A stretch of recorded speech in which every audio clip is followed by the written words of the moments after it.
Well, welcome into the 2025 IdahoSports.com volleyball season preview. This is one of my favorite times of the year because volleyball teams have been hard at work practicing in every corner of the state, and we finally are arriving on regular season competition. Some big tournaments coming up this weekend to get the season tipped off in fine fashion. But first, we got to talk about who are the teams, players, coaches, storylines to watch this year across the high school volleyball landscape. Thanks for watching this or listening to this. My name is Brandon Baney. Let's bring in our IdahoSports.com volleyball analyst and expert. She doesn't like the expert word, but I like calling her our volleyball expert. It is Lynnsie Togiai Ah-Fook. Lynnsie, hello. Hi. Yes, exciting time. We've been hard at work at two-a-days, and yeah, I know everybody has, so. For sure. So for those that may be new to our volleyball coverage here at IdahoSports.com, tell us a little bit about yourself, your background in the game, both as a player and now as a coach. So yeah, I'm Lynnsie. I'm born and raised in Idaho. I pretty much played volleyball my whole life. I went to Century, won state championships there, and then went on to play volleyball in college in Montana. And then after that, moved back to Idaho and been coaching everywhere since. Coached at Pocatello and Highland and Rockland. And we also coach club, my husband and I. So yeah, if we're playing or watching or getting as involved as we can, we love the game. So Absolutely. Played at Century High School in Pocatello under the legendary Pauline Theros, right? yes. Favorite coach of all time. Yes, she has forgotten more about volleyball than I'll ever know. So that's She's just a competitor. I mean, obviously, taking over the 80 position, and just she wants to compete and find that success in all she does. So hard worker. for sure. Yeah, Pauline, now the athletic director at Idaho State University there in Pocatello. And currently you are an assistant coach at Rockland High School, Class 1A program, right? Yes. My husband and I coach there. We've coached there for the past 3 years. This will be our fourth, I think. Yeah. Different coaching opportunities come at different times, kind of fit in. So yeah, it's always, we just love to be involved. Yeah, I've never asked this. Did your husband play volleyball as well? Yes, he did. That's actually how we met. So he grew up in California, so men's volleyball is very competitive down there. He played on his high school team and then played on some club as well. But then, yeah, he moved to Utah after that, and so he didn't play in college or anything. But again, very, very competitive before that. Did he play beach volleyball as well in California? Yes. Yep. Yeah. You can tell by the way he sets. That's a sort of a joke. If you know beach volleyball, they set from very low, and then, it looks bad for indoor, but yeah, it looks a little out of place, right? Yeah. I think my favorite play in volleyball still is when the setter will fake like she's going to set up a teammate, and then she does a little dump off over the net to try and deke out the defense. Setter's dump, right? Yeah. And it's you gotta anticipate that, because if your hitters, they're not scoring, 3-4 points, you gotta find a way to score. So yeah, that's a good one, and it catches a lot of people off guard. My recent favorite is the setter's dump backwards. That's probably one that catches more off guard because it goes to the sideline. But interesting. Yeah, I love it. I do way to dump it off for sure. yes. Yeah, that's great. Yes, the struggle is real sometimes to try and grind and manufacture those points. So I totally get that for sure. All right, well, let's start our volleyball preview here, season preview at 6A, and then we'll work all the way down to 1A as we go here. So I've got some graphics I'll put up on the screen here if you're watching along on the IdahoSports.com YouTube channel, Facebook page, or X account. But if you're listening to this, I'm going to put this in every podcast feed, all of our different shows we do. If you're listening to this, we'll kind of talk through the graphic that's up on the screen as well. But here are the 8 teams that qualified for the 6A volleyball tournament last year in order of how they finished. So not surprising, Lynnsie, Skyview was the champion once again last year. They are actually a 5A school, and they have opted to play up at the highest level 6A. They went 27-8 last year. A lot of those losses came to out-of-state opponents. They did finally drop some matches to Idaho opponents in the regular season, but when it mattered most, Skyview was the state champion. Wait, I'm sorry. Madison won last year, right? Oh, yeah. You know what? Yeah. I was just making sure. I was like, I'm pretty sure Madison won. I've already got Skyview won the years past, but yes. I've already got this backwards. Madison beat Skyview in the yes. chat. You can tell I'm still in preseason form, Lynnsie. I'm not quite ready for regular season yet. Oh my gosh. Madison fans are gonna roast me, especially because on our East Idaho Prepcast earlier this week, they interviewed Madison's head coach, Oh boy. Keanu Pukahi. So Oh um boy. Yeah. yes. You're gonna So get he some heat for that. I was like, no, they didn't win. The oh my Skyview did win gosh. this time. Yes. Okay. Reset. Madison wins the championship last year. They Yes. go 36-2. They were on their third head coach in 3 years, but the program is self-sustaining. But Coach Pukahi came in and did a great job as well. Madison looks very strong again with a couple of all-conference players returning, especially senior Mia Walsh. Madison's going to be outstanding. Yeah, I think the Madison culture, I mean, they start them young. We played, all their like little club teams, and yeah, they start them super young out there. Like you said, they've had different coaches, but it really didn't matter because they have the committed athletes and they commit from a young age for that group. And I think, each coach that stepped in has done a good job with the athletes that they've had. Um, yeah, from this list, I think I've seen probably Johnny play the most. She's like the outside hitter who I saw quite a few highlights from this past year. But they have they have a lot of good players out there, so it's hard to say. But putting them together, because I know they'll have a new setter coming in because their setter from last year went to ISU or is at ISU now. So Yeah. Johnny Folson, junior outside hitter, pairing with Mia Walsh. I'm trying to remember who the setter was. Was it Nora Waddups? Yes. Yeah, Nora yes. Nora Waddups. Yes, and she's now at ISU, which Yeah, I think is funny because two of her teammates are also committed for next year already to go to ISU, so they're gonna become teammates again.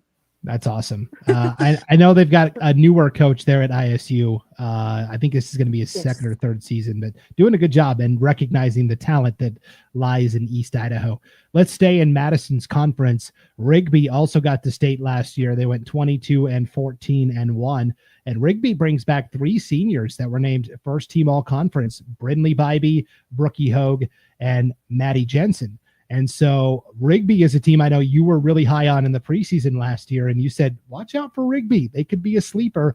And Right. now they've got all this returning talent, and they have, I think, one of the best coaches in the sport in Aaron Adams, who, I don't know, surprisingly was let go at Idaho Falls High School. And Rigby says, yeah, we'll take him. Go ahead. And so now you've got a great coach with great players, right?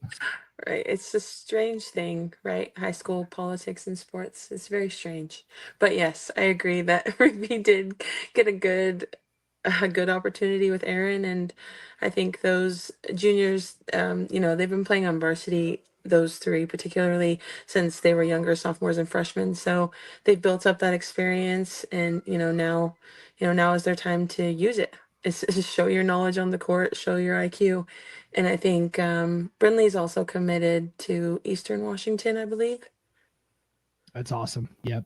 I love seeing the high number of Division 1 standouts. It seems like it just increases every single year in the state of Idaho. So last Yes. year as well, Thunder Ridge went 16-12. Highland went 16-19-1. Canyon Ridge kind of had to do a program reset. First year as a 6A school after so many years of 5A dominance, went just 5-21-3. I'm really interested to see what Canyon Ridge can do here with another year under their belts of 6A competition. It'll be interesting, that's for sure, because I don't know if you know, they just got a new coach too over the summer. So, Unfortunately, we talked about this last year. A lot of new coaches everywhere. well, that's true. It just keeps happening. But I mean, I'm sure she'll do a great job.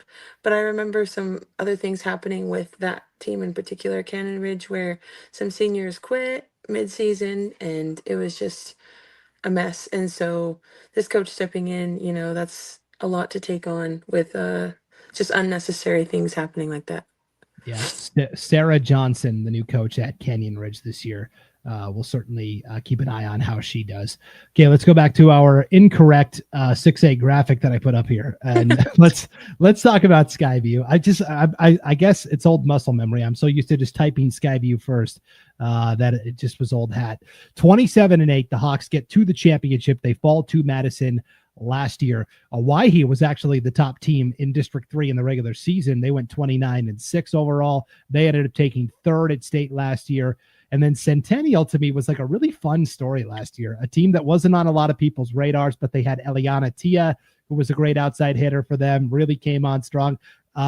Centennial went and won the Peg Peterson invite hosted by Highland to kick off the season. And when that happened, I was like, okay, this Centennial team is for real. They went 31-6-1 last year. Really fun story there with Centennial. I think that's such a tough district right there. You have all those top teams that battle each other and multiple times throughout the season. And our season is short, only 2.5 months, and they play each other so much that I think they're just making it better and better. I think Madison kind of has to go to Utah and do different things to try to play people upper level. But I think Centennial was also just a surprise to me in a good way. They were very impressive. I just hadn't heard much about them until last year. And this year now, Centennial, you'll be shocked to hear this, new coach, Shay Amdor is the new coach there at Centennial. The other 6A program that has a new coach this year is CUNA. Colton Reinholtz, the new coach there at CUNA as well. So those are the new 6A coaches, along with Sarah Johnson at Canyon Ridge. So last year, the 6A state volleyball tournament had Skyview, Owyhee, Centennial, Eagle, and Rocky Mountain all qualify for state. That's 5 teams. They are going to get 5 bids to state again this year. I will be very surprised if it is the same 5 teams, just because, like you said, the quality and the competition is so good. Eagle is a team that, wasn't that long ago that Eagle was like battling Madison and Skyview for supremacy. So I'm kind of interested to see what Eagle can do this year also. Yeah, I think, Eagle's always up there. So is Rocky Mountain, but they kind of get, you just got to find who's the champion in the end, but they're always top teams in the state. And that's why looking at this list, none of that is really surprising, except I guess, Rigby does have to battle because they are in Madison's district too. But just like the rest, I mean, but they don't get 5 bids. So. Right. Exactly. Yes. East Idaho will get 2.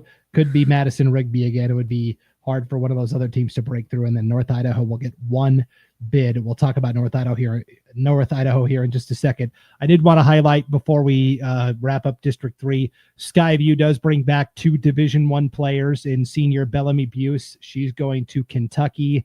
And then junior Lizzie Bauer has already committed to Louisville. So that Skyview factory just continues as well. They've sent, I don't know, what is it now, 4 or 5 girls to the D1 level over the past couple of years. Yeah. And, not just the D1 level, but those are top schools for volleyball. Yeah. Specifically. But yeah, I think maybe the Bauer one's a little surprising just because they all previously went to BYU, but they're just a little different. Well, if she's missing out, she can always hit the transfer portal, and then Oh, that's another crazy world. Yeah, we don't have enough time to talk about that for sure. All right, let's wrap up the 6A volleyball preview by talking about North Idaho. Coeur d'Alene was the champ up there last year. They went 28-8 overall. They bring back Gianna Kalari, who's tall, 6'2", really good attacker. Kaylee Paulson is back as well, good senior for Coeur d'Alene. Lake City and Post Falls are the other teams that will be battling Coeur d'Alene for supremacy. Lake City wasn't bad last year. They went 18-14 overall. And then Post Falls had to work with a new coach. Their coach moved to Florida like 2 weeks before the season started. So they brought the old coach out of retirement, which was kind of a fun story. But to me, it's still Coeur d'Alene's league to lose up north. Yeah, I agree. Coeur d'Alene always seems to finish at the top of their district. Although I don't know if they have many commits for college. I don't know. Yeah, I would have to check. I know Gianna Kalari certainly is going to go somewhere. Mhm. I'll have to look. Yeah, It's just let's. exciting to hear. I mean, like most of those players on that list are going somewhere, so I was just curious. Yeah, it looks like Point Loma Nazarene University is where Gianna's going to go play. Oh, okay. Yeah. So One of in our San players is Diego. interested in that. Yeah. Yeah. That's cool. Okay. Yep. So that's where she's headed. So that's awesome. So that is our 6A volleyball preview. I always like to ask you, and I know you hate doing it, but can you give me a prediction on like who you think might play for the championship and who might win the championship this year in 6A? Yeah. I think it's going to be Skyview and Madison again. And, how it always plays out is, if you keep winning, you have to play each other before anyways. So I think that was a tough battle for them last year. It's going to be a tough battle for them this year in the game before the championship that they have to face off. But I think they'll face each other again. And I think Madison's going to do it. Okay. Yeah, Madison beat Skyview in 5 sets in that undefeated semifinal last year at state, and then they beat them in 4 sets in the championship. They actually dropped the first set to Skyview, and then they won 3 in a row to close it out. So, okay, that is our 6A preview for state volleyball here on IdahoSports.com. Let's talk 5A volleyball. I'm pretty sure the rest of the graphics are going to be right the rest of the way here. The Twin Falls Bruins were the state champions last year in 5A volleyball. They went just 20-16 on the season, but they played a very challenging, very rigorous schedule. Pretty famously, Lynnsie, Twin Falls was the number 8 seed. According to Max Preps, they were seeded 8th at state last year, and they ended up winning the whole thing. It was a really fun story. Well, that was my pick. I knew they had some players who could do it, and I mean they're still there. So I think they can still do it again. But we'll see. I mean, struggles throughout the season, there's, injuries, things happening with just different rotations, lots of things. So, a record doesn't always reflect. Sometimes it does reflect how they play, but sometimes it doesn't. And the team I thought was going to win state last year, Lakeland, they were the number 1 seed. They had to play Twin Falls right away in the opening round at state, and then Lakeland lost that and battled all the way back to the championship where Twin Falls got them again. So we'll talk about Lakeland in a second, but Twin Falls is headlined by Millie Western, returning all-conference player for the Bruins. And stop me if you've heard this before, Lynnsie, Twin Falls has a new coach this year. Natalie Eller is her name. That's so, I mean, I knew all these things coming in, but it's just so funny because when you think about it, it's a lot, but it's a lot every year. So I don't know how that works exactly, but happens. I But I will say the previous coach, Jacqueline Hawkins, did a really nice job with that Twin Falls program, leaving it in good hands for Coach Eller for sure. So she's still involved also. She's just taking over different things. okay. But I know she's still helping those girls. Oh, sure. Yeah. Yeah, and her fingerprints all over that program. She's done a really nice job with the Bruins for sure. So, okay. Also in Twin Falls' district, the Great Basin Conference. So that's 6A. Here we go, 5A. District 4 will get 2 bids to state this year. So we feel pretty good about Twin Falls getting back. The question is, who is going to join them? It was Wood River last year, and Wood River, really fun story. They'd gotten so close over the years, and they finally got through and got to state. They took 4th place overall, which was fantastic. They went 23-17 last year. They do bring back 1 all-conference performer in Ellie Sandoz, and they've got at the opposite end a veteran coach in Kristen Rutland, who does a pretty good job up there at Wood River.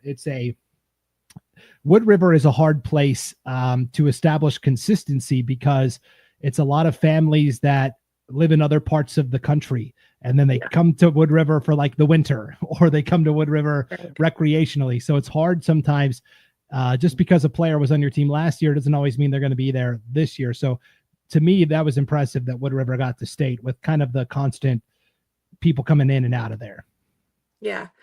I did get an opportunity. We played them preseason, and I got to watch them play. They seemed like they had good chemistry. I don't know if those particular girls have played together for at least a couple years or not, but um, for all of that happening, yeah, Wood River's kind of always been on the bubble. Like they're always in a state playing game or something like that. And then they always just come a little bit short. But no, last year, yeah, I was happy for them that they made it. Yeah, Wood River and Twin Falls went 9-1 in conference play last year. They tied for the regular season title. Both got to state. Burley, Minico, Jerome, and Mountain Home also in this district. Burley has kind of quietly been turning the corner, and they've been more competitive recently. Coach Stephanie Shirley doing a nice job there with the Bobcats. If it was going to be somebody else besides Twin Falls and Wood River, I think that's where I would lean, possibly is Burley. They seem to be on the rise a little bit. Uh, who else is in that district? Is Minico in that district? Yeah, Minico is there as well. Yep. So I think there's just some players that I've gotten to know from Minico, so there's a possibility there. But so, but I think yeah, Burley has always kind of been right there with Wood River. I want to say, like where Pocatello would have to play him in a state playing game and just things like that. They were always right there. But Burley coming out of their program, they've had some D1 players leave there as well, played at ISU and BYU and places like that. So I know they've had good coaching for a long time too. For sure. Other returning players of note from District 4, we talked about Mountain Home and Jerome. They were very young programs a year ago and are continuing to rebuild. So we'll keep an eye on those two as well. Let's go to Lakeland up North Idaho. The Hawks had a fantastic season, 27-12. They were the number one seeded state, as we talked about, lost in the championship to Twin Falls. They lost a lot of their big guns to graduation, Landry Simon, athletes like that. They do have some taller girls that are returning. Kelsey Badger is the coach there at Lakeland. And I think the Hawks are going to be maybe not as dominant as they were last year, but I still kind of like them coming out of the North. Yeah, I agree. I think they'll still be the top seed returning there, and like you said, there's always shoes to fill. I mean, there's always amazing seniors, but you're hoping that your younger players can fill that, or at least somewhat. But I agree. I think that Lakeland will still have the ball control. They'll still be up there. Yeah, they lost, as I mentioned, Landry Simon, who was 6 foot. They lost Zia Munier, who was 6'1". They do bring back Reagan Dutton, 6 foot in the middle. She was only a sophomore last year, so she might be an important piece for Lakeland moving forward this year. Other teams from the North, you have, of course, Sandpoint and Moscow and Lewiston, who went 18-10 last year. Lewiston, typically a 6A school, but they dropped below that 5A number in terms of enrollment. So maybe Lewiston would be a team to keep an eye on as well from the North. I always thought that Sandpoint was good. That's just like that may have been like 10 years ago or so, but Sandpoint was always up there for that. Lewiston was not, but like you said, they were up a division, so Yeah. that sometimes fizzles out to be a good thing. So Yeah, Sandpoint had a hard season last year, 6-19 overall, 0-9 in conference play. Yep, but that's the thing; it kind of comes in cycles sometimes, and so of the athletes, yeah. And I don't know. Tell me, because you're a coach, you'll know this, but it's hard to be successful in all female sports at one time. So like Sandpoint recently has been really good in girls soccer, and they've been winning state championships and getting to state in soccer, because that might take athletes away that would be playing volleyball otherwise. It's hard for a school to be really good in every sport in a season, right? Yeah, well, especially while they're at the same time, I guess. Because Yeah. I know that like volleyball and basketball don't, so you can still be really good at both of those things. But yeah, I think soccer and the other sports that come in the spring, it's hard to be dominant in everything, but you'll see dominant athletes play almost everything. Yeah. Everything they choose to, but they can't play two in one season. But Yes, and that's the crux, right? Soccer and volleyball both in the fall, so it's hard to, yeah, one's good, the other one is lagging a little bit, but Yeah. That's surprising. I mean, Yes. again, that was a while ago, so but they were always dominant up there. But Yeah. it could have shifted. Yeah. Yeah, we'll keep an eye on Sandpoint this year. I'll keep an eye. Now that I live in North Idaho, it's a little easier for me to see all these teams from the north. So we'll keep an eye on it for sure. Let's go to East Idaho, District 6. Idaho Falls takes third place at state, 27-14 and 1 overall, and then decide to part ways with their coach, like we talked about. So new coach at Idaho Falls this year is Jade Jenkins, and so a younger coach. But I think bringing a lot of excitement to the program. Of course, Bonneville has long been kind of the gold standard up there in District 6 with Coach McMurtry, who's been there a long time. They got to state last year. They went 21-17 overall against a very rigorous schedule. And then, it's been a lot of fun over the past couple of years. We saw Blackfoot get to state for the first time in a long time a couple of years ago. Yes. Shelley was, pretty feisty last year. And even Hillcrest has really good athletes. You see Alexa Weatherly coming back for Hillcrest this year. But to me, it's Idaho Falls still in the lead position with Addie Bowen, Leah Thomas. They did lose Grace Folger, who was a great player. She went to a D1 school. I can't remember which one off the top of my head. But to me, it's still... Sorry. No, she went to Baylor, but then she transferred to Omaha in Nebraska. Okay. Yeah. Okay. That's a good program too, though. Omaha. Yeah. So, yeah. So to me, it's still Idaho Falls and Bonneville, and then I would even put Blackfoot in that conversation also. That one's tough. I feel like they're kind of all very similar. Idaho Falls has kind of been on the rise. Like you said, they've had really good coaches come in, and they're really invested in that. But Bonneville, yeah, like you said, what do you call it? The gold standard. Yeah. They've kind of always been number one. So to see the other teams, battle it out, I think I don't know, the skill level is kind of all similar to me from what I've seen. Even like you said, Hillcrest, I think they'll be up there this year. So Hillcrest has some good female athletes just in general coming through the school right now. So definitely a lot of excitement around that program for sure. 5A volleyball, also in District 5. Pocatello was the champion there last year. They went 26-10, got to state, ended up taking 5th place overall. It's just Pokey and Century. It's just a lonely 2-team conference. Preston last year and this year playing down a level at the 3A level. So I think Century has a really good coach, Coach Meg Fleischman, and some good players, Addie Merrill and Electra Fleischman. So Meg is the volleyball coach. Ryan, her husband, is the football coach. And I love the names that they have for their children. They've had sons Titan and Bruin. Zen is a junior on the football team. And then you have Electra, the great sophomore, there for Century. But fun names. Yeah. Century's got a great coach, I think, but just when it's you and Pocatello has kind of set the standard, and they have like Abby Lusk coming back, who's going to play D1 basketball. It's just really hard to break through when you're the only other team in the conference. It's true. It's going to be even harder this year because one of those key returners transferred to Pokey. So. Oh, awesome. Breaking news. So, okay. What happened there? So what's the Merrill girl? She's Addie Merrill. now. Mm-hmm. Okay. So the Merrill girls decided to transfer because they also have a younger sister too. They just felt like that was the better fit for now. That's all I really know. I don't know, but I know that's where they're at. So. This is why we bring you on, Lynnsie. You've got that good insider info, and I'm sure, especially as we talk about some of the Boise teams, I'm sure there are some players that transferred. I just assume everybody stayed at their school, and then people can let me know if that changed there. But I think Pocatello is going to be very tough again. And then speaking of the Treasure Valley, District 3, Middleton and Columbia were the two teams that got to state last year. Each went 9-1 in conference play. Nampa, Bishop Kelly each went 5-5, and then you had Valley View and Caldwell kind of bringing up the rear. I was really surprised by Valley View because they were a team that had gotten to state, had kind of broken through. It took a really big step backwards I think Valley View could have a nice bounce back season this year. But Middleton, you talk about Zoe Blackwell, who's going to play college basketball somewhere.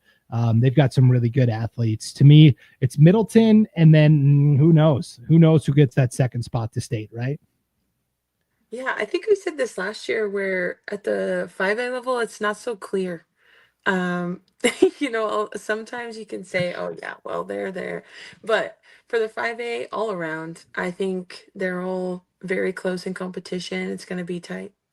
Yeah, it's going to be a hard one to predict, and so now I'm going to make you predict how you how you think the 5A state tournament could shake out this year. Maybe a championship matchup, and then maybe a championship winner. So I feel like Twin Falls is going to be in it again. I know they have younger girls who are really stepping up, and I've seen them play as of recently, and they're looking good. um, It's hard, right? Probably Lakeland though, because I think with who they have coming into to big shoes to fill, but still I think they have the players to do it too. I think Twin Falls can take it back to back. But yeah, we'll just have to see. Okay, I will go all East Idaho final. I'll take Idaho Falls and Pocatello. I'll take the Thunder. Hey, they broke through in girls basketball last year. They beat Middleton. They won girls soccer state championship. It's volleyball's turn at Pokey High. I'll go Pokey, my old stomping grounds. Oh, that's where you went? Well, Oh. no. I lived in Pocatello for 5 years. Okay. I was like, wait, I didn't know that. Okay. No, I grew up in Montana. That's why I got the Grizz hat Oh, on. right. Okay. Yeah. Yeah. I mean, that's a good prediction too. It's like you never. I feel like the 5A is the tightest one, where it kind of just depends on the day almost. Just who's on that day and who's not. I mean, who would have thought the number 8 seed was going to win state last year? Well, I mean, you did, but that's because you're smart. Nobody else did. You got to see the anticipation. You got to see the potential. So it's definitely there for a few teams in that classification. That's right. Okay, let's go 4A volleyball now. Your state champions last year, the Bear Lake Bears. They went 32-3. This was their first year playing 4A volleyball. They were previously a 3A school, moved up, had no problems whatsoever. You see the key returnees list a little bigger here for the 4A. A lot of good players, a lot of good athletes coming back for a lot of different schools. But boy, Bear Lake, when you look at 4 all-state players are back. Seniors Emmy Sharp, Cortland Skinner, junior Hallie Wells, and sophomore Avery Hunter. Boy, it's going to be tough to break through and knock off Bear Lake, right? Yes, this is one that seems clear. I mean, if something happened, it would be considered an upset, a huge upset, because this one's more clear. That new coach that stepped in, she's really worked them hard. She keeps them together year round doing things, and yeah, those younger girls, they're doing a good job. And I mean, they only lost 2 seniors last year, so I mean, yeah, they're gonna be good. Yeah, Coach Stephanie Birch doing a really Yes. nice job with Bear Lake there. And yet, if I look at the rest of their conference, Snake River got to state last year as well. They went 16-12-1. Marsh Valley is getting better. You mentioned Preston last year dropping down. You thought they would be pretty competitive right away. They took third in the conference last year. It went Bear Lake, Snake River, Preston, and then Marsh Valley and American Falls brought up the rear. So to me, the question is, can Preston close the gap and earn a spot to state and take it away from Snake River or Bear Lake? I I don't think so. I know that it was tighter between Preston and Snake River, but I know that Snake River has some good juniors and seniors this year. They have a really big junior class as well, and I've had the opportunity to coach most of those girls. Yeah, they put the work in. They know what's ahead of them. Bear Lake's always going to be tough, but they're very eager to play them. For sure. I forgot to mention, I'm trying to mention all of the new coaches along the way. this year. I mentioned Coach Natalie Eller at Twin Falls and Jade Jenkins at Idaho Falls for the 5A. Also, new coach at Skyline this year, Bree Molina, for the 5A ranks. So I'm excited to see what she can do with a Skyline program that's been down a little bit. Your new coaches this year at the 4A level, there are 4 of them. Kylie Crossland at Buell, Haley Leguineche at Gooding. I'm probably said that wrong. Nevena Dragovich at Payette, and Britta Roadhouse taking over at South Fremont. So those are the 4 new coaches, at least that I know of. There could be more out there, but those are the ones I know of at the 4A level this year. We'll talk about South Fremont in a second. If there is going to be a challenger to Bear Lake, I think it's going to come from, I think probably Fruitland. Fruitland went 29-5-2 last year, lost in the championship to Bear Lake. Bring back, Brooke Hardy is now in her senior season for Fruitland. I feel like she's been there for 9 years because she's been a starter impact player since day one. She was the player of the year as a freshman and a sophomore for 4A volleyball. She is so dynamic. They bring back Eva Wall as well. The question is, does Fruitland have enough to match up at every position on the court with Bear Lake, right? Right. So Bear Lake lost their libero, and she was a good little libero, just hustle plays everywhere, good reaction time. So it'll be interesting to see who's playing that spot for Bear Lake. But other than that, yeah, I think they're pretty solid in every position. As far as Fruitland, yeah, I think they have one really big star who does great, but they need more control in the other positions. And yeah, volleyball is one where you can't do it all, literally. You have to have separate 3 touches, and you can't touch it all 3 yourself. So Yeah, so it's no. not like basketball where you say, I'm just going to take You it can to the just take hole and over. score. Yeah, no, you Yeah. can't take over. Not like that. Yep, for sure. So Fruitland is probably still the favorite in District 3, the Snake River Valley Conference. Weiser also got to state last year. They went 22-13-1, very senior heavy team. The real shame was McCall Donnelly went 30-4-1, and one of those losses came before the state tournament, and they did not get to go. That was such a bummer. They lost some high impact seniors to graduation as well. So that second spot is kind of wide open, or I should say the third spot, because Coal Valley Christian also got to state last year from District 3. They ended up taking 4th place overall. I think this is a team I really like, Coal Valley Christian. We'll see what they can do. They bring back a couple of all-conference players, Emerson Silly and Neva Coons, but that's the team I'm looking at outside of Fruitland is Coal Valley Christian. And they went up, right? Didn't they used to be? Okay, yep. 3A. Yeah. Yep. They've always been well-rounded. Yeah, I like that pick. I mean, this one's more clear as far as like dominance in the number 1 spot, but the rest are close. Yep. Let's talk about North Idaho. Bonners Ferry won the league up there last year, 13-10 overall. They and Timberlake, just a little 2-team league up there, the Intermountain League. They bring back Taryn Bateman, who is kind of like a Brooke Hardy. She's been a starter basically since her freshman year. Great basketball player as well. And so to me, Bonners Ferry still the favorite, although Timberlake was close last year. Bonners went 13-10. Timberlake went 11-10. And then over in District 6, the Mountain Rivers Conference, South Fremont has been on a nice little roll lately here in volleyball. Now, they went 15-19-1 last year, sub 500 record, but they played a really challenging schedule. And for South Fremont, anytime you can keep Sugar Salem at home at state, that's a win, right? Oh, yeah. Sugar's been dominant for years. So, yeah, South Fremont, they're on the rise, I think, because they also got a new coach, right? Yes, Britta Roadhouse is the new coach there. So, Coach Miranda moving on from South Fremont. A couple of impact players, Tylen Conger, Jersey Quail, back for South Fremont. Sugar brings back a couple too, Tasha Larson and Haley Phillips.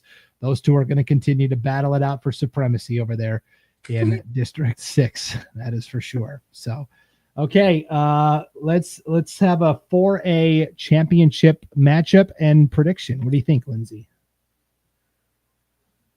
I mean, I think I've said this for all three now, but I do think it's going to be the same again. I think it's going to be Bear Lake and Fruitland. I know you like to switch things up, but just, yeah, I don't think so. Not this time. Bear Lake for the win. Okay. I will say I kind of forgot about District 4 there. Kimberly went 21 and 9 and 2 last year.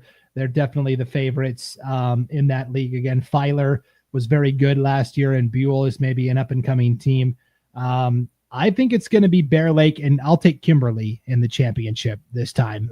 And I'll take the Bulldogs to come up short, but I like Bear Lake to repeat. So, yeah, I'm Yeah. with you there. So, should be a lot of fun, though, for sure. Yes. But Bear Lake might be the most the defending champion that brings back the most of all of the champions we're going to talk about, right? It's going to be Yes. They had tough a to lot of match up. younger girls. Yeah. Yeah. Yes. Yeah. Okay. 3A volleyball, long dominated by the Melba Mustangs. And guess what? same story last year. Melba beats Malad in the championship. Oh, yeah. Melba went 31 and 3 and 2. Malad had to settle for second place.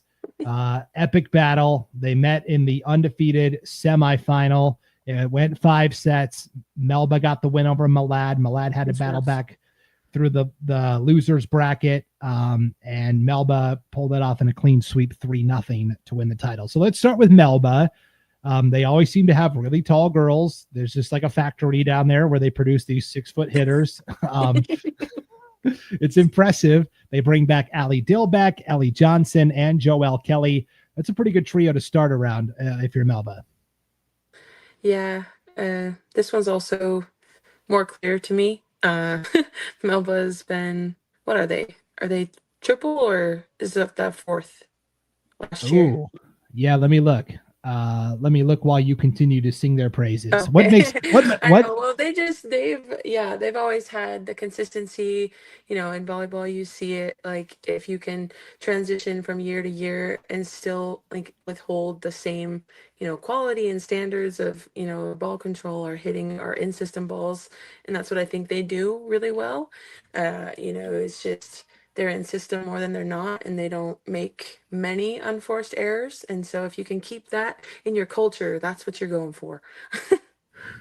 Yes, Melba is the 3-time defending state champion, including 2 years in a row beating Malad in the finals. So Malad's like, boy, we would love to break through one of these times for sure.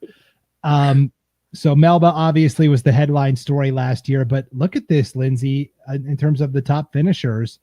Yeah. 3 of the top 4 teams were all from Melba's district. Nampa Christian took third at state last year. They went 19 and 12. And Ambrose was a team I was really impressed with last year. Kind of younger, kind of came on. They took fourth at state last year. Is that what having a team like Melba in your district does? Hey, we either got to get better or we're going to get left behind. Yes, I agree 100%. Kind of like the other districts, you keep playing tough and tough competition, you're getting better yourself. That's what you want to play. You want to play competition that's better than yourself. Ambrose also really impressed me because we played them the year before and they were not very good. But to see them turn it around and place at state, that was impressive. Yeah, they really came on out of nowhere, and I was so impressed with them. And I think Ambrose is going to be in store for a nice season again this year. Anna Campbell kind of headlining the returnees for Ambrose. Nampa Christian lost a lot to graduation, so it'll be interesting to see how they do there. Other teams in that district over there in District 3. In terms of the standings last year, those were the top 3: Melba, Ambrose, Nampa Christian. You can't forget about Parma, right? Parma used to be a 4A school. They dropped down to 3A. Parma went 16 and 6 last year. I think Parma could be a sneaky team to maybe get back to state. So sorry, you said they went down, or they used to be Yeah, so four? they Okay. yeah, they used to be 4A and then they dropped down to 3A last year. Okay. Yeah, I remember them like kind of always being in the mix, not necessarily being dominant, but like you said, they could surprise teams. Yeah, you got to play consistent. Yes. And then New Plymouth and Marcine and Vision Charter and Compass Charter make up the rest of that district. Those four will be looking to break through into the upper half of the standings this year. But man, Melba, Ambrose, that's a good top two. I think those are the two teams I'm keeping an eye on going into the season. And District 3 does get 2.5 bids to state this year. They will play the second place team from District 6, basically. So that's going to be interesting because last year, District 3 got 3 teams to state and District 6 got 2 teams to state. So somebody out of that group of 5 is not going to make it just in terms of the pure numbers. Yeah. That's tough. Yeah. Because it's never clear. I know. That's always changing. I feel like they're always like 2 or 3 years behind. So it's like, oh man, District 6 was really good in 2022. So now in 2025, we'll finally give them, 2.5 right. bids. And it's like, well, it's too late now because it comes in cycles, right? Yes, I completely agree. That's kind of like what it's going to be for the 2A. I feel bad for some teams who are like in just a district with Butte. That's rough. Yes, we will talk about the plight of the Grace Grizzlies here momentarily. 3A volleyball. So let's talk Malad. They were the runner-up last year in the newly combined District 4 and District 5. Declo and Wendell joined up with the other teams in Southeast Idaho, Malad, Westside, Soda Springs, and Aberdeen to form this big 16 conference last year. It was Malad and Westside, same old, getting to state. I think they've even played each other in the opening round at state a couple of times here over the years. Malad obviously brings back some really good athletes. Brindley Clark, Izzy Haycock, Liv Nelson. Those were all basketball players as well. I broadcast the 3A girls basketball tournament this year, and Malad almost won the championship, lost to Parma. All of those girls play basketball. I was so impressed with all of them. Malad is definitely the favorite. Westside, say it with me, working in a new head coach this year. The new coach at Westside is actually an old coach. Melinda Royer, who used to coach Westside a couple of years ago, has come back to coach the Pirates. So that's funny. There's just new coaches everywhere, but every year. So it's it just happens. How many teams did you say are in their district? 6. 6. Okay, and that's the most for their classification is 6. So that District 3 has 8, but I would say in terms of quality, the toughest one is going to be that District 4-5 for sure. And that's why they get 2 bids to state this year, because there's 6 teams in the conference. So I think it's probably going to be Malad and Westside until somebody else says otherwise. Declo took 3rd last year. Soda took 4th, but I don't know. I will say I'm going to root for Declo. I've watched them play this summer. So they have some athletes who could have a really amazing season. They have a new coach too. So there's that. But the athletes that they played in the summer tournament with us, and if they can figure out some setting things and just come together, they could go far. Other new coaches at the 3A level this year include Jesse Haragos at Nampa Christian, and Bianca Snyder at New Plymouth, and Christina Lohr at Parma. So 3 teams over there in that Treasure Valley all have new coaches as well. So yes. Okay. I'll keep an eye out for Declo this year. Declo used to get to state a lot when it was just them and Wendell in District 4 because they would win the district a lot. But then last year they joined up with all those District 5 teams and they ended up taking 3rd. So I would love to see Declo back at state for sure. So let's talk North Idaho. Grangeville won the Central Idaho League last year. They went 14-10 overall. It was kind of a very surprising district tournament where the top 2 seeds were Kellogg and Orofino, and they both got bounced like pretty early at districts. And so Grangeville was kind of like the last team standing as the number 3 seed at districts. Still pretty good. They went 14-10 overall. They bring back some good athletes. No first team all conference players, but they bring back some second team all conference players and things like that. But Kellogg with Danny Hendrickson and Jordan Stutzky, I mean, revenge has got to be on their mind. They went 7-1 in the conference in the regular season, and then went 2-out at districts. Wow, that is shocking. Yes, To it was. be dominant and then yeah, that's Yeah, crazy. very surprising. They lost to Priest River and Orofino right away, and they were the host. They were hosting districts as the regular season champions, and Mm. yeah, that's tough. That's a tough way to go for sure. So I would say keep an eye on Kellogg. They're the team that's out for revenge this year. Yeah. Um, Grangeville, I think, will be pretty good again. Orofino, I think, will be pretty solid also. So it'll be a lot of fun up north, I think, with those north teams. And look at Priest River. They bring back 2 first-team all-conference players, Tony Marinello and Jada Storo as well. So, can't count out Priest River. And Priest River goes, hey, we did beat Kellogg at districts last year, just saying. So Exactly. You gotta be on.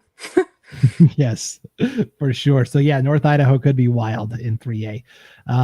Okay, and let's wrap up with District 6, the Nuclear Conference. Ryrie and Firth both got to state last year. Ryrie, of course, has kind of been the top program the last couple of years. They went 29-10-4.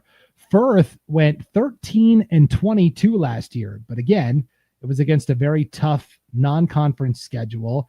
Firth Okay. was a team that had to win a. I'm trying to remember. They had to play Ryrie in the district championship. They lost 2-1. It was a best of 3, and then they got to state and went 2-out. But they've got some good athletes coming back, led by Shelby Perry. So, do you think it's Ryrie? Do you think it's Firth? I know North Fremont's been good in the past. West Jefferson, has some good athletes. What do you think about the Nuclear Conference? I think they have good athletes on all those teams. I've seen good athletes come from Firth, and yeah, I think Ryrie's probably a little bit more dominant for that particular district, but I still think that it's a close battle between all of them. I've seen I've seen lots of good things from them. They Firth did lose a really key player though. She was a setter and she kind of controlled a lot on the court, so that's tough. Yeah, I'm trying to remember who that was because Rachel. they had a couple of seniors last year. Yeah, Rachel Jacobson, right? Yeah, Mhm. so yeah, it's going to be interesting. And I don't know. I think West Jefferson maybe. I don't know. Keep an eye out for West J. They seem to have good Yeah, athletes always, so they it'll be a do. lot of fun. Yep. Okay, let's get a 3A prediction. Is it Melba Malad, third year in a row? Different ending this time? What do you think? I think it's still Melba. I'm not sure about Valette because they lost 2 dominant players that controlled a lot of the court too. So I'm gonna say I'm gonna go with Melba and Ambrose. But I Melba's like still it. gonna win. But I like it. I love that matchup. All District 3. I will take Melba and Malad. I have faith in the Dragons. It's all based on what I saw in basketball, but I don't know. You tell me how many of those skills translate to volleyball? Obviously, you have to jump. I mean, that's a skill, but how many more of those skills transfer over? um, I think volleyball you have to be more technical, like and you have to really anticipate things differently. Like basketball, you just go down, you shoot it, you can steal it, you can be aggressive, physically, and the physicality of it. But volleyball, you can't do that. You have to show your dominance on your side of the court. But so I think, athletes that have the work ethic to match their talent, they're always going to shine through and through, no matter what sport they're playing. But as far as, yeah, being more technical and I think not being able to pick up as easy, it would be volleyball. So, Yeah, as an outsider who only played city league volleyball, I would say you have to harness your power. You have to really control it because you can just yes, bomb it and it'll go out of bounds every time. And so you really have to harness your power. It takes a lot of discipline, right? yes. Discipline's a key word. Yes, discipline, consistency. It can be. It can be what you make of it as far as endurance and the rallies and things like that. It's great cardio, but I feel like volleyball and basketball just very different. The Yes. way we move, the agility, very, very different. Yeah, for sure. Okay, well, I'll take Melba and Malad again, and I'll take Melba to win the 3A title there. 2A, the reign of the Troy Trojans finally came to an end. Troy took third at state last year. It was Oakley and Butte County. And I mean, you could tell when the season started, Butte County was in for a special season. They had been battling Grace so often over the years. And Butte County, I believe, had the most wins of any Idaho team last year. They played in so many tournaments, 42 and 8 and 1, 42 wins last year, Lynnsie. That's pretty good. Yeah, and not surprising. Those girls, they want to play and they play all the time. I mean, obviously it shows. But they have good chemistry. They played together since they were young. But just they have a really great like incoming junior class that's the sophomore class last year. Yeah, they they have great athletes there. We play them quite a bit, so yeah, Yes. they're a good team. I'm trying to remember.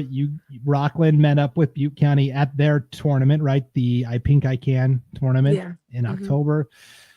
Did you meet up with them at any other of the tournaments you played at? We just like play them in season. We play them at Rockland and at Butte in tri matches usually, and then they come to our summer tournament too. So Okay. I forgot Rockland's conference is all about those tri matches because there's like 5 million there's teams in so the many. conference. Got to get those matches in. That's for sure. And look at the list of the key returnees for Butte County. 5 all conference players return, 2 seniors, Coley Simpson and Paige Williams, and then 3 juniors, Autumn Gamet, Cambry Lyon, and Addison Pancari. So yeah, Butte County is not going anywhere. The question is, can Oakley or Troy or somebody else close the gap? Um, just to wrap up Butte County's district, Grace is in there as well. Finally took a little bit of a step back. They went 9 and 19 last year, and never really could get over the hump against Butte County. Butte County swept them 3 times basically to conclude their season 3-0, 3-0, 3-0. And we talked about it a lot of times over the past couple of years. I think both Butte County and Grace could have made a case to deserve a spot at state. But for me, Grace has to really build up again to get to that level. Yeah, I mean, they're a good team, but yeah, how do they compare to the rest that did make it? I mean, obviously Butte is very dominant, but yeah, Oakley last year, they made a huge jump from the year before because we also play them every year. And yeah, they were really strong last year. Just again, just very very big jump from one year to the next. Yes. Um, and then like Troy's always been consistently up there, so it'd be hard to say where Grace fits in right now because I don't think like you said in the past, maybe it would have been fair to say that they get 1.5 or something like that, but right now, I I think it's fair. And this is all predetermined, but like look at the state tournament bids on this graphic. District 5 and 6 gets a half bid.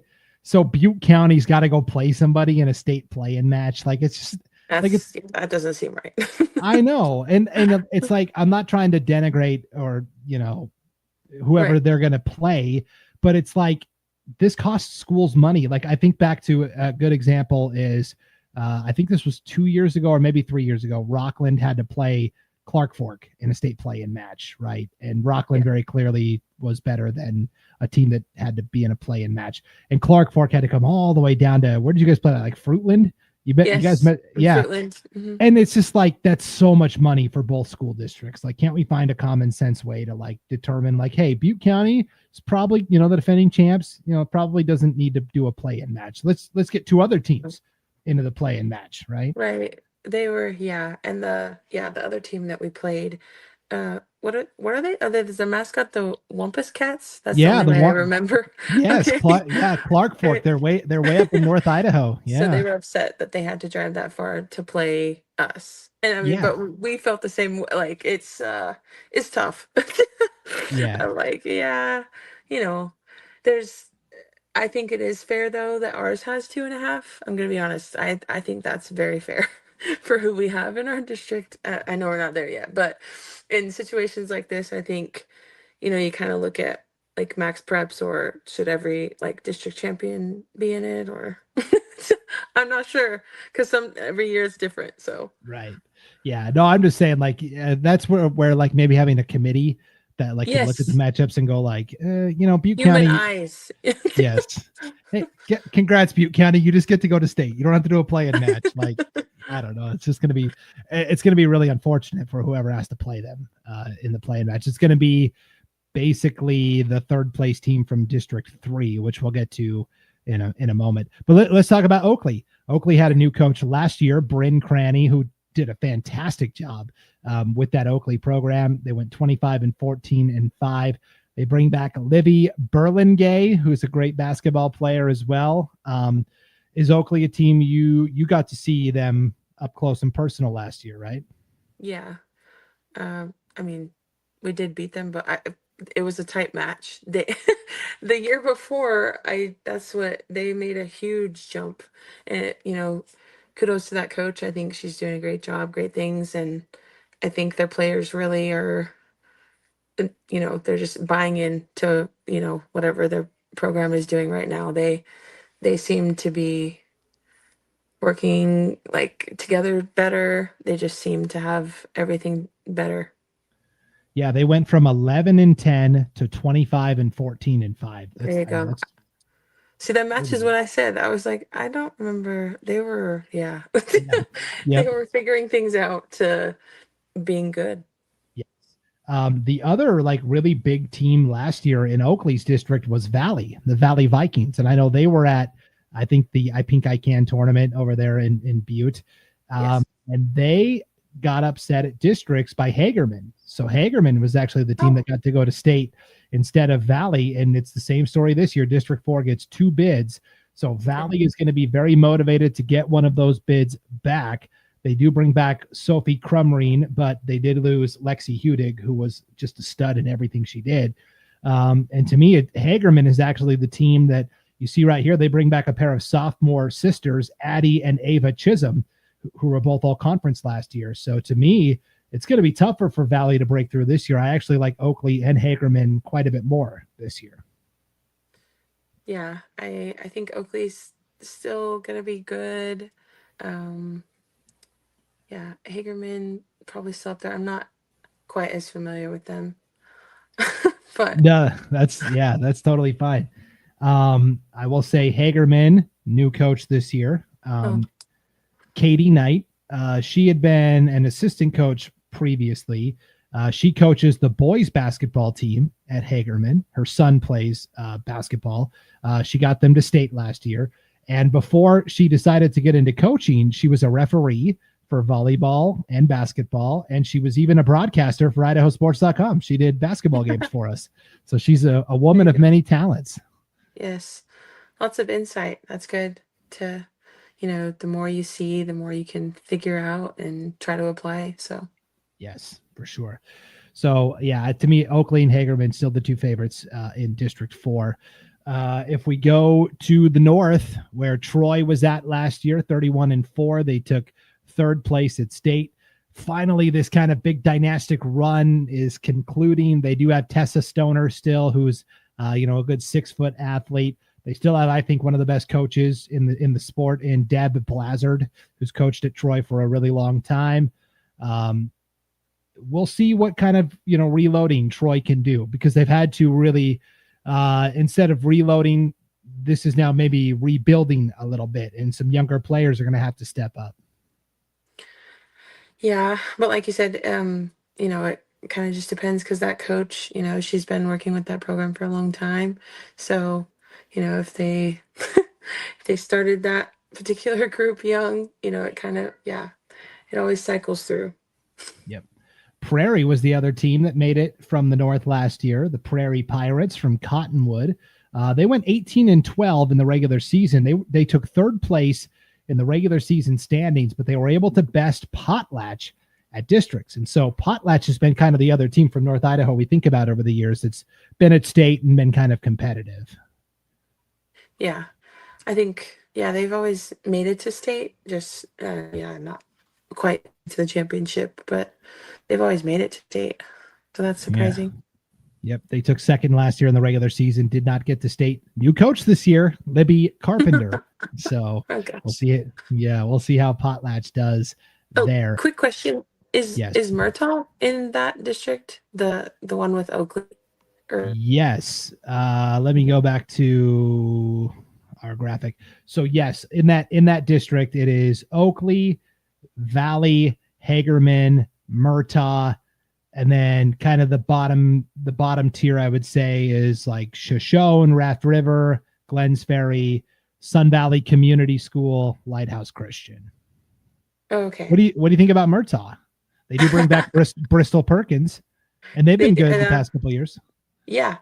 They've had some standout athletes, the Stanger that's playing at CSI, and then it, yeah, they've had a couple good middles. But right now, I know they have very dominant middles, is why I say that.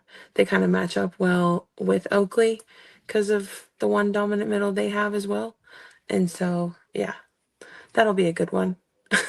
Okay, I love it. I'm looking forward to it. Lisa Nebeker is the coach there at Murtaugh. She's been coaching them for quite a while, and really fun team to watch. Yeah. I'm trying to think. Yeah, I think Bristol Perkins is the middle that you were talking about there. She Yeah, comes back. there's another one that should be a junior. Uh, okay, I'll have to double check the I was roster. like, well, I just know they're, yeah, their two middles do a great job of putting up a good block. But not only that, they were scoring at will when I watched them at the tournament. So It looks like maybe Kirsley Roseboro was a middle last year for them, but she was a freshman, so it's probably not who I'm thinking of. I think they switched their right side to the middle this year. For that's what I saw. But Oh, yeah, okay. so Okay. All right. That checks out. So, okay. Interesting. Okay. so That's I good. yeah. But again, I mean, they could be just figuring things out because I don't want to put that out there. And that's like, yeah, like Right. a film basis. That's no, they're doing different things.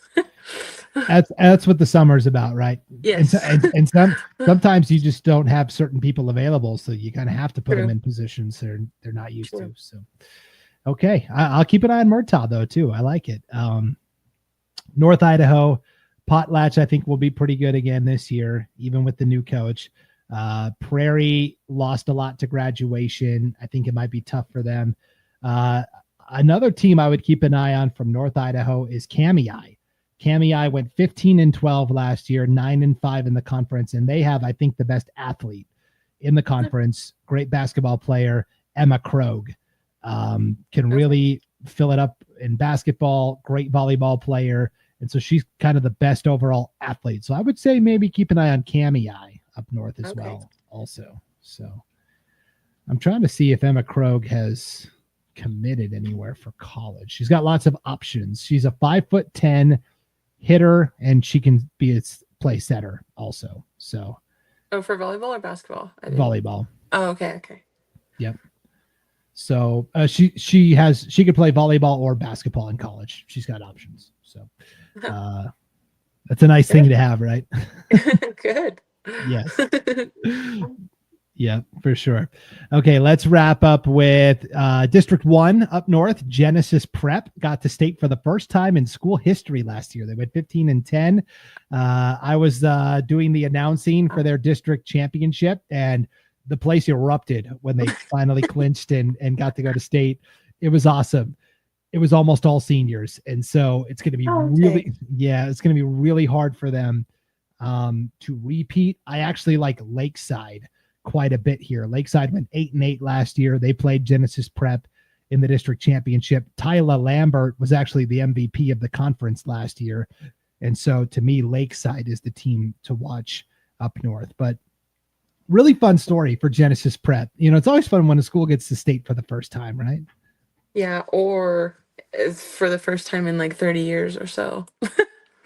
That's that's a big one. But yeah, for the first time in school history, yeah, that's Yep. huge. How long have they been open? Since like 2005, I think, something like that. So it's Okay. been like 20 years. Yeah. Yeah, that's Yep. cool. For sure. Okay, and let's wrap up 2A with District 3, the Western Idaho Conference. It seems like this is the case in every sport. This is a really large conference. It's got like 10 or 11 schools in it, but they all just kind of beat up on each other. It's not the toughest league. You'll see the two teams that made it last year, Wilder and Liberty Charter, both went 2-0. Wilder went 16-3. They do bring back Natalie Escutia and Nancy Ramirez, and so I think Wilder is probably still the favorites. But the question is can any of these District 3 schools take that next step and actually make an imprint at state? That's always going to be kind of the overall storyline, no matter who represents this district at state. Okay. So they're very, very tight in competition, Yes, well, and it's a lot of but like, within their district. yeah, and it's like a lot of private schools and charter Oh, okay. schools, and so it's hard to like consistently year over year Right. because that enrollment changes all the time. So it's just hard statewide for that district in general to make to make a dent. They're usually going 2-0 and that type of stuff. So we'll Okay. see. But I would say schools to keep an eye on: Wilder, Liberty Charter, Victory Charter, Riverstone, Idaho City will be pretty good again this year, I think. So those are some of the schools I would keep an eye on there. Let me get a 2A championship matchup and prediction from you, Lynnsie. What do you think? Yeah, I'm I'm sorry, I'm going with the same. I'm going with Butte and Oakley, and I'm going with Butte winning it. Okay, I like it. I too will take Butte County. I think they can repeat. Um, I will say to be different. I'll say Hagerman. Give me Hagerman in the championship. Why not? Maybe they're a year away still, but I'll go Hagerman. So Okay. yeah, I'll give a shout out to Coach Knight and Hagerman there. So all right. Well, Lynnsie, we have arrived at the level you know best because you're coaching in, night out. Class 1A volleyball in the state of Idaho. This was, I know they're a district rival of yours, but this was a really cool story last year. Grace Lutheran winning the state championship, first championship of any kind in their history. Small private school in Pocatello. Did it with not a ton of players, right? Would they have 8 or 9 last year? It wasn't very many. And Yeah. Most of the time, like 7. yeah, it might have been 7, which is like one sub basically. Yeah. So pretty remarkable. They did lose some players to graduation though. Here's my question, because Grace Lutheran made it from District 5-6, one state.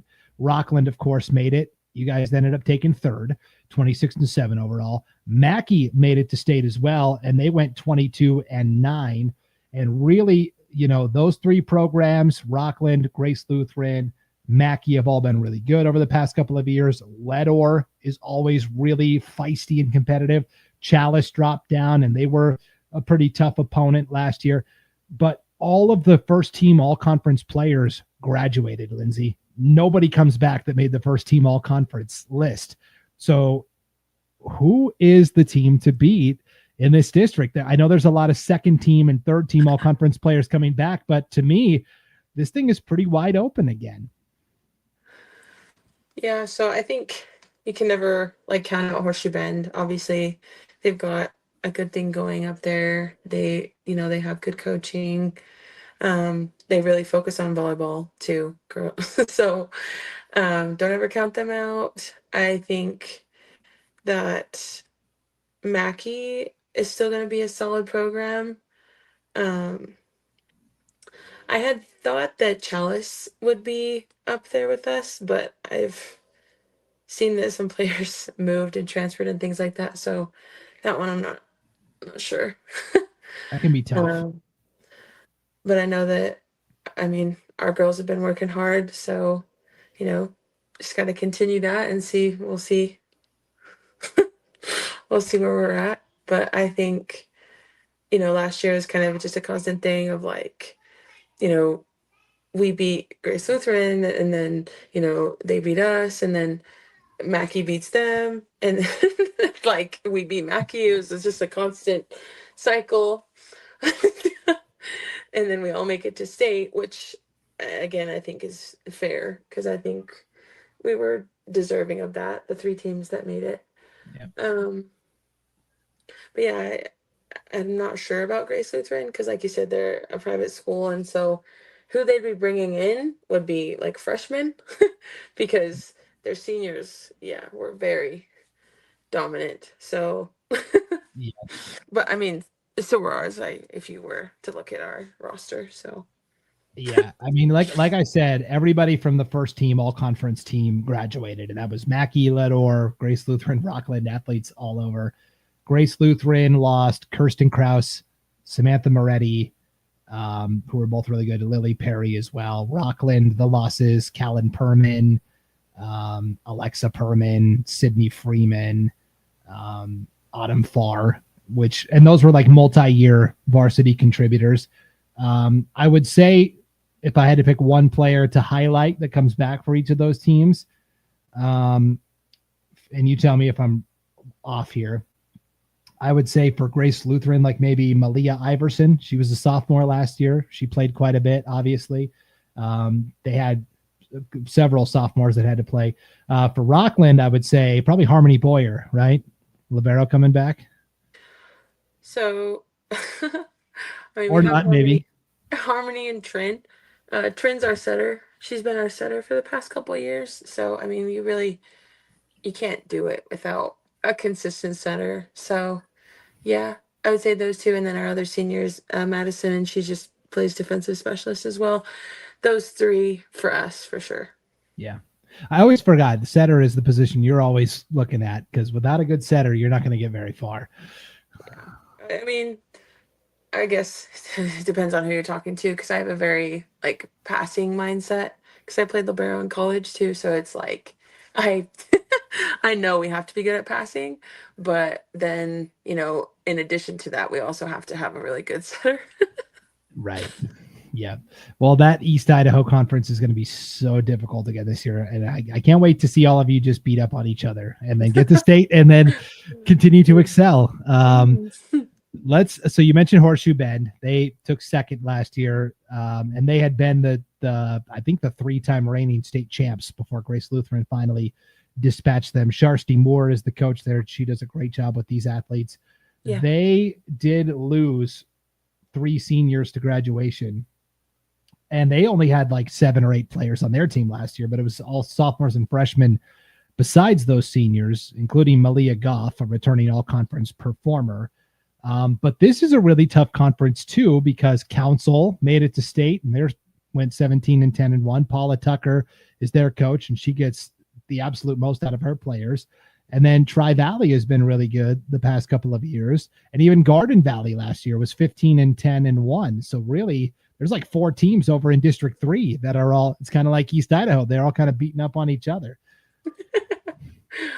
I mean, you have some players, in each conference who really make their team better, but ultimately that team makes their whole conference better. It just kind of always happens. And especially if you have those players playing, varsity since they're freshmen. I think that, you keep building on each other and building on that. And that's kind of like Horseshoe Bend's story. They were young before, and then they graduated like their whole team prior to last year. And that's why it wasn't necessarily rebuilding though, because of the culture there. But yeah, they're definitely going to miss their setter, which she turned setter and outside hitter. She played both because she had to. Yeah, you kind of have to at 1A volleyball sometimes with low numbers. Are you thinking of Ashlyn Wolsleben? From Horseshoe No. Bend? Yeah, or maybe Aaliyah No, Meyer. Aaliyah yes. Meyer. Yeah, Yes. Okay. Yep. All right. That checks out. She was I believe the player of the year, her junior season. So the way you described that reminded me of a movie trailer. Last summer, Horseshoe Bend was young. This summer, they're slightly older. True. Yeah. Yeah. They'll be up there. I mean, they always are, Yeah. Good So, program, well coached, good club team that they have as well. Let's talk about Genesee. They were the champions of the White Pine League District 2. They took fourth last year, lost to the Rockland Bulldogs in that third place match. So 26-11 was Genesee last year. Chloe Greaser headlines the returnees for Genesee. St. John Bosco got to state as well from District 2 down there at the bottom. The Patriots went 10-16. I don't think it was their first time at state, but maybe first time in a long time, or maybe like second time overall. So that was fun for them. They won the play-in game against the champion of District 1, Court of Christ, which this year District 1 gets a full bid. So I fully expect Court of Christ to be at state for the first time. They're only like a second-year school. So okay. yes, new Catholic school that opened in Coeur d'Alene. They bring back a couple of all-conference players, Kate Clemens and Madeline Junkin there. But other teams to watch from the north, Genesee is still the favorite. But Deary was really good last year. Deary was the 2-seeded districts, and they lost to St. John Bosco. And so really it's Genesee and then kind of a question mark, who got better. Nez Perce is always sneaky as well. So, but Genesee is kind of the gold standard from the north. They're a tough program, right? Yeah, I think they did well. Yeah, obviously we faced them and they were kind of a unknown for us because we're not going to play teams up north until late October. So for us, yeah, it's fun to play different competition. Because yeah, we play the other teams a lot, and so we kind of know how each other plays and things to expect. But yeah, Genesee had a really good setter in addition to Chloe last year. Yeah, and Genesee had a lot of younger girls on the team last year as well. Some other names like Sydney Banks and Riley Basinger. They did lose some impact seniors for sure. Kendra Meyer was the other setter, and she was kind of like a stud in every sport she did. So Genesee will have to replace a little bit, but I still think they are the team to beat up north. And then finally, over in District 4, Cary was the team that got to state last year, 17-7-1. They were the regular season champs. They went 10-0 in district play. Dietrich took second. Richfield took third. It wasn't that long ago that Richfield was kind of the top program. They've fallen off just a little bit. And Dietrich always has really good athletes, I feel like, too. To me, it's those three teams, though. Cary, Dietrich, Richfield. Andy Simpson of Cary and Malia Kent of Richfield, kind of the individuals to keep an eye on this year. Okay. I agree. I think it's always, Dietrich is up there, Cary, Richfield. I guess not so much Richfield in just the past 2 years, but before that, they were, I don't know, lots of talent at these, at small schools, at big schools, at every level. Lots of talent in Idaho. It's exciting. Yes, Cary, all they do is win. So that's no matter the sport. So it's always fun to see them at state. Okay, I never ask you to make a 1A prediction because it's close to home for you. So I always make a prediction, and then you always come back and tell me how wrong I was when I make the prediction. So I'm excited to do it again this year. I really do think Horseshoe Bend is going to get there, and I think I'll drink the Rockland Kool-Aid. I think Rockland, despite losing some impact pieces, I believe in the program that's been built there. And so that's not me just sucking up to you, Lynnsie, because I do think I will take Horseshoe Bend over Rockland in my official championship prediction. So there's some bulletin board material for your girls. Yeah, it's true. I mean, we're a young program, so they know what's ahead. Big shoes to fill for sure. But I think Horseshoe Bend is kind of building as well. So, we'll see. So I'm excited when we come back and it'll actually be like Genesee and Council. True. Everybody can be proven wrong at this point. So. Yep, for sure. So, Lynnsie, thank you for hopping on and doing this. You always do this every year at the start of the season, and then we come back and record a state tournament preview special. But in between that, because boy, there's a lot of competition to go between start of the season and the state tournament, you do a weekly feature for us on IdahoSports.com, Keeping Up with the Kill. It's just kind of a weekly volleyball column that you write. Might be one or two stories that kind of stood out to you. You do a really good job of covering teams and players and coaches from all over the state. So we're looking forward to that again this year also. Thank you. Yeah, there's some big tournaments coming up. I mean, we're playing in the Ryrie tournament, the Peterson tournaments this weekend. So exciting things. Yeah, every part of the state, the Ryrie Bulldog Bash, the Peg Peterson invite that Highland hosts in Pocatello. CUNA is hosting the CUNA Classic.